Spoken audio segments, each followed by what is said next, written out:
नमस्कार, हिमविजन YouTube channel में आपका स्वागत है। मंगलवार को हिमाचल प्रदेश खेल मंत्री राकेश पठानिया ने राज्य सचिवालय में बताया कि बीते दिनों दिल्ली जाकर उन्होंने केंद्रीय मंत्री अनुराग ठाकुर को खेल नीति का ड्राफ्ट सौंपा है। अनुराग ठाकुर ने नई खेल नीति में कुछ संशोधन करने के सुझाव दिए हैं। इन पर विभागीय अधिकारी काम कर रहे हैं। देखिए, नई खेल नीति हमारी लगभग तैयार है। सौभाग्य है हिमाचल प्रदेश का कि आज केंद्र में जो विभाग खेल कूद का जिनके पास है वो भी हिमाचल के एक सपूत हैं, आदरणीय अनुराग ठाकुर जी। मैं पिछले दिनों उनको दिल्ली मिलकर आया था और स्पोर्ट्स पॉलिसी उनको मैं देकर आया हूं और कुछ उन्होंने संशोधन उसमें हमें दिए हैं जो हम उसमें कर रहे हैं। बाकी फाइनल मीटिंग हमने 11 तारीख को धर्मशाला में रखी है, तो 11 तारीख को आदरणीय अनुराग जी धर्मशाला आ रहे हैं और मैं उनके हाथ से जो है स्पोर्ट्स पॉलिसी अनाउंस करवाने वाला हूँ। और कुछ और एडिशन डिलीशंस जो भी हैं वो अब फाइनल स्टेज पे हैं। स्पोर्ट्स पॉलिसी लगभग बनकर तैयार है, क्योंकि हमारे पास केंद्रीय मंत्री हमारे प्रदेश से हैं और हमारे एक नौजवान साथी हैं और एक यूथ आइकॉन हैं अनुराग जी। मेरी विस्तार से बात आदरणीय मुख्यमंत्री जी जयराम ठाकुर जी से और अनुराग जी से बात हुई है और 11 तारीख को जैसे अनुराग जी आएंगे एक विशेष हम बैठक करके अपनी स्पोर्ट्स पॉलिसी उस दिन अनाउंस करने वाले हैं। देखिए, बहुत कुछ जो पुरानी पॉलिसी, अभी तक तो कोई पॉलिसी किस्म की थी नहीं यहाँ पे। अब जैसे आपने पिछले दिनों में देखा कि हमारा एक बेटा ब्रॉन्ज मेडल लेकर आया है, तो उसको पॉलिसी के तहत तो उसके लिए कुछ था ही नहीं कि ब्रॉन्ज मेडल के लिए 50 लाख से ऊपर कोई प्रावधान ही नहीं था। एक वैसे ही हमारा बेटा ऊना का सिल्वर मेडल लेके आया पैरा ओलंपिक गेम्स में। उनके लिए तो पैरा ओलंपिक्स के लिए तो कोई लाइन ही नहीं थी इसमें कि इनको कोई 5 पैसे भी देने या इनको रिकग्नाइज भी करना है। तो अब उसमें अमेंडमेंट्स करके उसको भी, बेटे को जो ब्रॉन्ज मेडल लेके आया उसको भी 1 करोड़ रुपया दिया, जो ये दूसरा बच्चा आया सिल्वर मेडल लेके इसको भी 1 करोड़ रुपया दिया है। तो अब उसी तरीके से जॉब्स में जो है इनकी कोटाज, इनकी विमेन डिपार्टमेंट्स में इनकी एडजस्टमेंट्स, अपना बिजली बोर्ड में हमारे पास जो थी कुछ कैटेगरीज की ही पोस्टें जो थी वो स्पोर्ट्स कोटे में ली जाती थी, अब उसको कैटेगरी को बढ़ाया गया। बहुत सी बातें हैं जिसमें एक स्पोर्ट्समैन फ्रेंडली पॉलिसी बनाने का हमने प्रयास किया है, जिसमें एक बच्चा ये महसूस करे कि अगर मैं खेल रहा हूँ, ठीक है, मैं जीत रहा हूँ या मैं हार रहा हूँ, पर मेरे ऊपर एक आशीर्वाद है, एक सरकार का हाथ है। और एसोसिएशंस के साथ गवर्नमेंट की रोल और फ्रेंडली हो, और पॉजिटिव हो, और एक किस्म का एक टीम के रूप में हम दोनों काम करें, क्योंकि असली अल्टीमेटली टीम्स एसोसिएशंस बनाती हैं, रिप्रेजेंट प्रदेश को एसोसिएशंस करती हैं। उनको एक अम्ब्रेला के नीचे लाकर सबको कोऑर्डिनेट करके एक अच्छा फ्रेंडली वातावरण बना के कि सरकार के प्रति, क्योंकि केवल एसोसिएशन हमारे तक ग्रांट्स तक ही ना लिमिटेड रहे हैं, उसमें हमारा और एसोसिएशन का रोल बराबर का रहे, ताकि एक विशेष चैप्टर को जो हम हाथ लगाना चाह रहे हैं कि सिफारिश ना चले, केवल मेरिट ही प्रिवेल करे। क्योंकि कई बच्चे ऐसे होते हैं वो सिफारिश के चक्कर में ही कि चलो 2 सर्टिफिकेट मिल जाएंगे, नेशनल खेल लेंगे तो कोई ना कोई हमें नौकरी में हमारा कोटे में नाम आ जाएगा, पर जो अच्छा टैलेंट बच्चा है वो वहाँ पे रह जाता है। उस बात को सुनिश्चित करेंगे कि टैलेंट के साथ कहीं कंप्रोमाइज़ ना हो, मेरिट के साथ कहीं कंप्रोमाइज़ ना हो। इस तरीके से मैं आप विस्तार में नहीं बता पाऊंगा, बहुत सी चीज़ें हैं, बहुत लंबी चौड़ी पॉलिसी, एक स्पोर्ट्समैन फ्रेंडली पॉलिसी और to promote sports in a big way. और सबसे खास बात इसमें ये भी रहेगी कि हम टैलेंट सर्च पे जोर देंगे।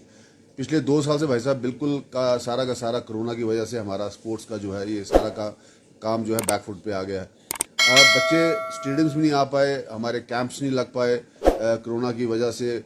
अब ओमिक्रॉन का नया नाम का स्ट्रेन एक फिजिकली और एक मेंटली डरा रहा है, अभी भी कुछ क्लियर नहीं हो पा रहा।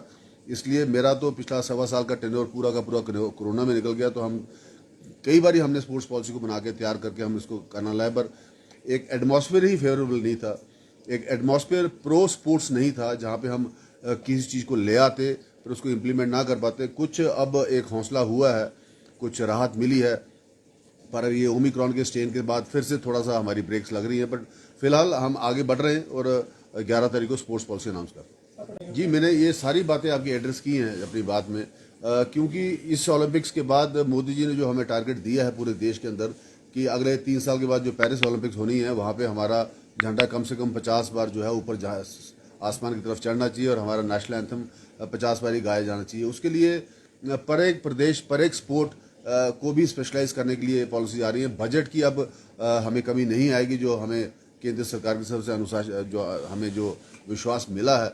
पर जैसे मैंने कहा कि कोरोना की वजह से अब सारा का सारा भी ब्रेक्स लगी हुई हैं। जो आपने बात कही टैलेंट सर्च के अंदर वो सारा काम आ जाएगा, जो मैंने आपको कहा कि स्कूल की स्पोर्ट्स हों या विभिन्न टूर्नामेंट्स हों, ये सारा टैलेंट सर्च के तरह। आपने कई बार देखा होगा, हम लोग, मैं स्कूल की स्पोर्ट्स में जाता हूँ, गाँव के अंदर हमें वॉलीबॉल खेलती हैं 6-6 फुट की लड़कियाँ मिलती हैं। क्या हम उनको पिक कर पाते हैं? उनको पिक करने के बाद क्या हम एक साइंटिफिक ट्रेनिंग दे बैठते हैं? क्या उनको पिक करने के बाद हम उनको एक ऐसा एटमॉस्फेयर, एक ऐसा हॉस्टल, अब केवल साई के माध्यम से वो हो रहा है, वो भारत सरकार की जो स्कीम्स हैं, हम चाहेंगे कि इस किस्म की एकेडमीज हमारी हर जिले में डेवलप हों, जहाँ पे ऐसे स्पॉटेड बच्चे जो हैं, टैलेंटेड बच्चे जो हैं, उनको स्पॉट करके उनको निखारा जाए, उनको तैयार किया जाए, ताकि भविष्य में वो हिमाचल का और देश का नाम रोशन कर सके। एक अच्छा स्पोर्ट्समैन कभी भी कहीं भी जिंदगी में फेल नहीं होता। एक अच्छा स्पोर्ट्समैन जो होता है, जिसको एक स्पोर्ट्समैन स्पिरिट के साथ लड़ने की आदत होती है, फर्स्ट आए या सेकंड आए या लास्ट आए, पर वो लड़ता रहता है, वो डरता नहीं, वो अगली बार फिर पार्टिसिपेट करता है। और अमूमन बच्चे जो लगे रहते हैं वो जीत कर आते हैं, चैंपियंस बनते हैं। तो जो जिस बच्चे को छोटे उम्र में चैंपियन बनने की आदत पड़ जाए, वो कभी अपनी जिंदगी में हारता नहीं है। स्पोर्ट्स कोटे के अंदर आप हर एक बंदे को नौकरी नहीं दे सकते। कई बार मैं देखता हूँ, आप पत्रकार भाई होंगे, इंटरव्यू छपते हैं, 4 बार नेशनल खेला हुआ है, अब ये कहीं चाय की दुकान पे काम कर रहा है। 4 बार नेशनल खेलने से नहीं आपका एक यार्डस्टिक सेट हो जाता। आपको वहाँ पे जाके नेशनल में अवार्ड लेना है, मेडल जीत के आना है, आपको आइडेंटिफाई करना। खबरों के लिए खबर तो बन जाती है, पर वही कहीं ना कहीं हमारे स्पोर्ट्समैन का वहाँ से मोराल भी टूटता है ऐसी खबरों के माध्यम से। तो मेरा सबसे निवेदन रहेगा कि हमको स्पोर्ट्स को पॉजिटिवली, स्पोर्ट्स को प्रमोट करना है और स्पोर्ट्समैन को स्पेशली हाई स्पिरिट्स में आगे बढ़ाना है। नहीं, उनका अपना कार्यक्रम भी है, उसके बीच में हमने इसको भी क्लब किया है। अनुराग जी अब फाइनल, मैं उनको परसों भी पूरा ड्राफ्ट देकर आया हूँ दिल्ली के अंदर, और उन्होंने कहा कि मैं इसमें और कुछ अमेंडमेंट्स होंगी करने, क्योंकि देखिए आज केंद्रीय मंत्री हमारे पास हिमाचल प्रदेश का है, तो उनको कॉन्फिडेंस में मैंने लेना ये समझा कि ठीक रहेगा, क्योंकि आखिर भारत सरकार और हिमाचल सरकार दोनों मिलकर, बिकॉज स्टेट सब्जेक्ट है ये और बजट है नहीं।